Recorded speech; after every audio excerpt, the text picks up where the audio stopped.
Ayu Ting Ting enggan dijodoh-jodohkan, aku nggak suka. Saat berbincang dengan Luna Maya, Ayu Ting Ting menyebut, jika orang tuanya sempat akan menjodohkannya dengan pria pilihan. Orang tua Ayu Ting Ting, Abdul Rozak dan Umi Kalsum, hanya ingin putrinya kembali membina rumah tangga. Pengakuan Ayu Ting Ting yang tak mau dijodohkan orang tua itu terungkap saat dirinya berbincang dengan Luna Maya. Alasannya, ibu satu anak ini memang tidak suka perjodohan. Pernah sempet ayah sama ibu mau ngejodohin.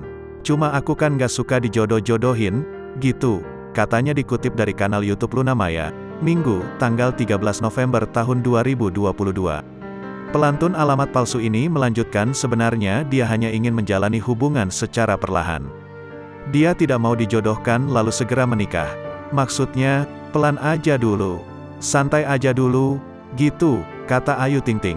Namun keinginannya itu sempat dipertanyakan oleh kedua orang tuanya. Sempet, ayah sama ibu kayak, ya, kamu mau gimana lagi? Kalau misalnya dia baik, dia sayang sama anak kamu. Ya kan gak bisa, ujar Ayu menirukan ucapan orang tuanya. Perihal tersebut, perempuan 30 tahun ini tampak memaklumi kekhawatiran orang tuanya. Namun, mantan istri Enji Baskoro menegaskan ingin lebih berhati-hati dalam mencari sosok ayah baru bagi anaknya, Bilkis Humairah Razak. Terlebih Ayu Ting Ting pernah mengalami kegagalan dalam berumah tangga. Kendati demikian, terungkap pula alasan Ayu Ting Ting betah menjanda.